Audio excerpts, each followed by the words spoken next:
Right, Shalom. Shalom. When it start was always by giving no praise to Yahweh, Hashem, Yahweh, Shai, Hashem, Makakwadash. Double honors to the apostles of GMS, and honors to you brothers doing the work in truth or sincerity. Yeah, this is just a quick one on a statement Benjamin Netanyahu made. Let me just see when he made this statement. What's the date today? Yeah, so it looks, I mean, it was published on RT's Twitter feed today, so I'm assuming it was maybe yesterday or today, not entirely sure. Right, but he said two things that piqued my interest, right? The first one being, the people of Israel have faith in the IDF, and whoever attacks Israel, we will attack them sevenfold, right? Now those things, you know, especially the latter one, right? No, okay, so now I'm going to have to backtrack, right? When you read Genesis, right, and in fact, let me start on that. And when you read Genesis, right, you had a character called Cain, a man called Cain, right? And then he basically slew his brother Abel. And then when Lord punished him with what you call it, with a curse, that curse being that mark, right, being that leprosy, what did Cain say? This was Genesis 4:13. He said, "And Cain said unto the Lord Yahweh, my punishment is greater than I can bear, right? Behold, thou hast driven me out this day from the face of the earth, and from thy face shall I be hid, and I shall be a fugitive and a vagabond in the earth. And it shall come to pass that everyone that findeth me shall slay me. And Yahweh said unto him, therefore whosoever slayeth Cain, vengeance shall be taken upon him sevenfold. And Yahweh shall set a mark upon Cain, lest any finding him should kill him." Right, so the Lord set that mark upon him so that you could identify this man, right? A man being Cain, right? But we say, yeah, whoever toucheth Cain, vengeance shall be upon him sevenfold. And what did Netanyahu just say? Whoever attacks Israel, we will attack them sevenfold, right? You know, so then you move on to what do you call it, Genesis, the with the blessing, right? Because Esau is Canaan in reincarnation. Right, so when when Esau came out, he came out white and hairy all over like a garment, right? And then red all over Salat, like a hairy garment, Salat, right? And then when his parents saw him, what did they say? Isaac would have been like, Ishashua. Yeah, wasted away is he? Yeah, it was like basically, what the fuck is this? You know, man, you seeing your son, he looking all kind of like, man, shit, what's going on here? That would have been a severe abnormality in that day, man. That wasn't normal to see a child be born with, completely no melanin or pigmentation whatsoever in their skin. You know, so that's why it didn't describe the color of Jacob, because he looked exactly like everyone else, man, when he was born. So there was no need to give a description because he wasn't out of the ordinary, man. Yeah. Yeah, and when you when you read Numbers 12 and 10, it says when Miriam gets cursed with leprosy, well, it was like, let her not be as one dead, right? So they was like, nah, she looks she don't look right, man. Right? So let me let me get this. Genesis 27 and 38, right? It says, and Esau said unto his father, hast thou but one blessing, my father? Bless me, even me also, my father. And Esau lifted up his voice and wept. And Isaac his father answered and said unto him, behold, thy dwelling shall be the fatness of the earth, and of the dew of heaven from above, right? And by thy sword shalt thou live, and shalt serve thy brother. And it shall come to pass, when thou shalt have dominion, thou shalt break his yoke off thy neck, right? So basically, Esau's blessing is the sword, and what do Israel do whenever they feel threatened? They use that sword.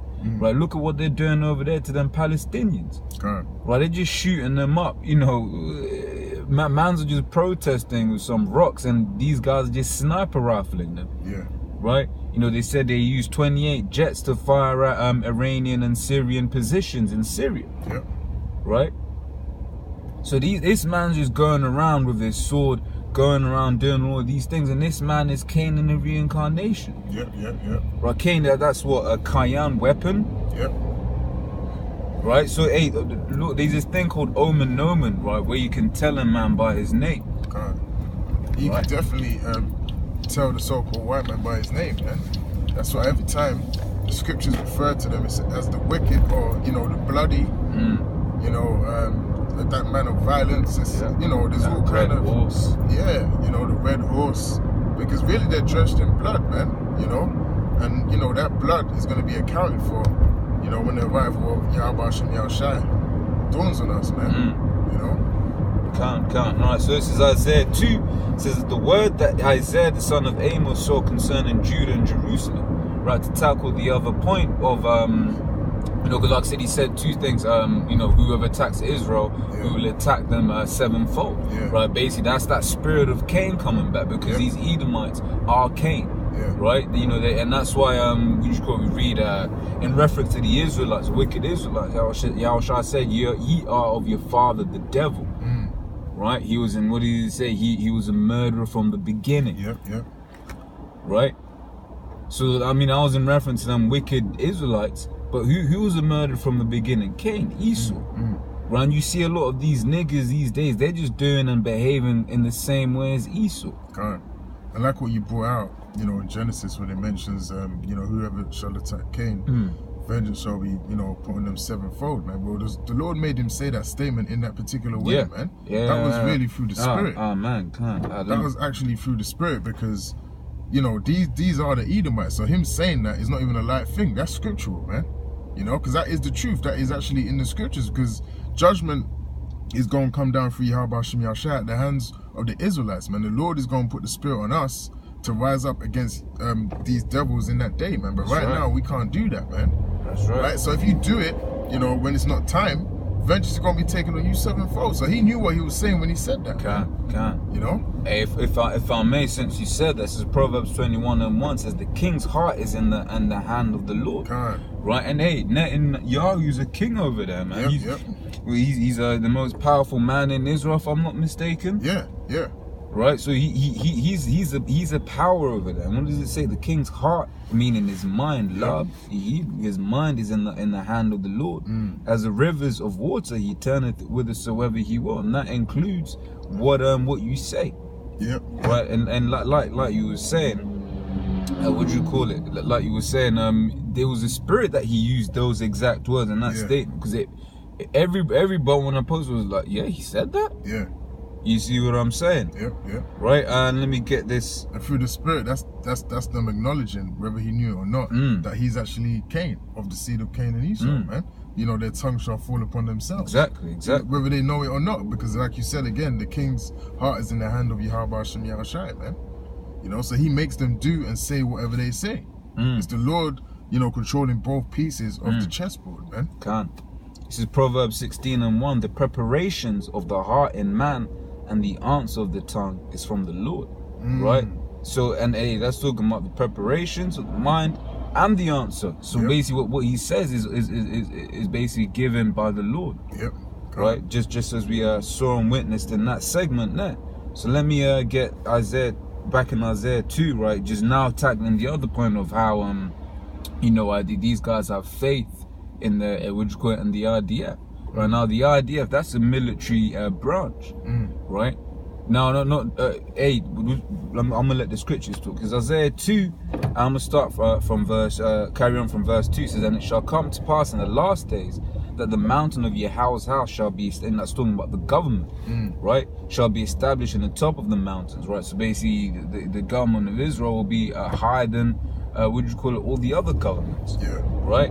It says, and shall be exalted above the hills, and all nations shall flow unto it, right? So all nations are basically going to be looking to Israel, right? As in the real Israelites. But right now, that ain't happening over there to them guys, right? Which proves what? It proves that those guys that are there now are not the real Israelites. They ain't the guys. You know, they haven't fulfilled prophecy of actually being the real Israelites and going into the land and all nations coming unto Israel and, you know, desiring their knowledge, wisdom and understanding and how we should live. That's not happening, man. People hate the so-called Jews, man. People hate, even the heathens hate, the other heathens hate them. Even Edomites hate the so-called Jews. Even Edomites hate them, man. Hate Amalek, but they ain't really fucking with him, man. You know, they hate him, man. They envy Amalek, man. They know they run the media. They know they run the world, and you know all these divisions in the world that you have, and they don't actually want them in power. And they hate the fact that they can't chat how they really feel, because they know, oh, you're anti-Semitic. Right, which, hey man, I'll be honest, man, I hate hearing that word, man. That shit pisses me the fuck off. It doesn't even make sense. Mathematically speaking, a third of the world's population is Shemitic, man. Exactly. Because we all come from Ham, Sham, and Japheth, right? Shemitic means a descendant of Shem. Yeah, they're gonna like other nations didn't come out of Shem as well. You know, it's foolishness, man. Cain. Let me carry on, right? It says, and many people shall go and say, come ye, and let us go up to the mountain of Yahweh, to the house of the Most High of Jacob, the power of Jacob, and he will teach us of his ways. Right? No one wants to do the ways of these so-called Jews. But they're walking around with curls and in all black all the damn time. Yeah. Right? It says, would you circumcising babies with their mouths and all of that? Yeah, that's off, man. They ain't the scriptures. Alright? What is it? Suck off the blood after they suck? I mean, where's all that? Right? It says, and we will walk in his paths, for out of Zion shall go forth the law and the word of Yahweh from Jerusalem. Right? Jerusalem isn't the what do you call it? Isn't where it's at. Right? Really and true, people think about, you know, the most powerful nation. They're thinking of America. Thinking about a nation of influence. They're talking about America, not Israel. Hey, and Israel rely on the power of America. Yeah. Man. And that's clear. Everyone sees that. Yeah. Where do they get money from? All these, you know, reparations and funds they get from America? Come on, man. That doesn't seem like a powerful nation, man, because you're relying on America. Yeah. Constantly getting aid. Yeah. Where's that in the scriptures, man? Where's that in the prophecy of Israel? Relying on America for aid. Relying on Babylon, which ought to be destroyed for aid. Yeah. That's madness, man. Right? This is verse 4 in Isaiah 2. It says, and he shall judge among the nations and shall rebuke many people. And here's the point, right? It says, and they shall beat their swords into plowshares and their spears into pruning hooks. Right? So the military hardware, that's not going to have a use anymore in the kingdom. Right? We carry on. It says, and the nation shall not lift up sword against nation, neither shall they learn war anymore. Right? So for him to make a statement such as the people of Israel trust in the IDF, a military installation, a war installation, right? That means they ain't the guys, because the scriptures say, right, you know, the nations will not war anymore. These guys, like I said, just had jets firing at what was this nation called? Syria, man. Jets firing at Syria. Right, but the scriptures say they shall not learn war anymore. Yeah, we're not actually gonna have in the kingdom. We're not gonna have weaponry. We're actually not gonna have. We're not gonna have any need for any of those weaponries, man. Because what does it say? I think it's in Isaiah. It basically says the reverse of what it says in Joel. So we're gonna turn the that's what's read. Can. Yeah, you shall turn the pruning hooks, the swords into pruning hooks, man. We ain't gonna need them no more. We ain't gonna need them. And plus, we gonna be the instruments of war, man. That's right, man. The fist in your face, man. This is I shall make a new sharp threshing instrument, something like that. Something like that. Right? But yeah, hey, let me get this as well, man. Because right now, the real children of Israel have enemies as well. Yeah. You know, we have enemies, but what does the Lord say? This is Zephaniah 3:8. It says, therefore wait ye upon me, saith Yahweh, until the day that I rise up to the prey. For my determination is to gather the nations, that I may assemble the king. Well, in fact, let me read that again. Therefore wait ye upon me. Right, now we have enemies, man. Right, and hey, let's say this, you know, we're talking about those gut rats over there in the land of Israel. They have enemies. They say Iran's a mortal enemy. That we cannot let Iran get weapons, nuclear weapons. Right, Benjamin Netanyahu. Right, let's say it's them. The Lord said, "Wait ye upon me to destroy his nations." That's right, man. The Lord said, you don't do shit. I'll do all of this, man. But these guys are going around doing. Using their own might to get something, man. Yeah. Right? It says, because what? It says, saith Yahweh, until the day that I rise up to the prey. So it's the Lord that's gonna rise up to the Israel's enemy. Yeah. Right? So if it's them, they should just be chilling and be like, you know what, hey, the Lord's gonna deal with it for us. Yeah. They're the real Jews. They should be saying, oh, the Lord's gonna deal with it for us. That's it, man. It shows you they're not spiritual, and their power is not Yahweh Bashem Yahushai. They don't rely on that power for anything, man. When was the last speech you saw when he gave praise to Yahweh Bashem Yahushai? We're gonna do this through the power of Yahweh Bashem Yahushai, or we're gonna execute this through the power of Yahweh Bashem Yahushai. He never says that, man. You know, them as a nation, they never give glory, praise, and honor to Yahweh Bashem Yahushai, man, because the Lord is not dealing with them, and they're not dealing with the Lord. That's right. It says, for my determination is to gather the nations, that I may assemble the kingdoms, to pour upon them mine indignation, even all my fierce anger, for all the earth shall be devoured with the fire of my jealousy. Right? So the Lord's the one that's going to be, you know, battling against Israel's enemies, man. That's right. Right? Not no IDF, man. God. You know, our faith is in the Lord. Right? The name of the Lord, Proverbs 18 and 10, the name of the Lord is a strong tower. Right? Runneth into it and is safe. Yep, that's right, man. God. Right?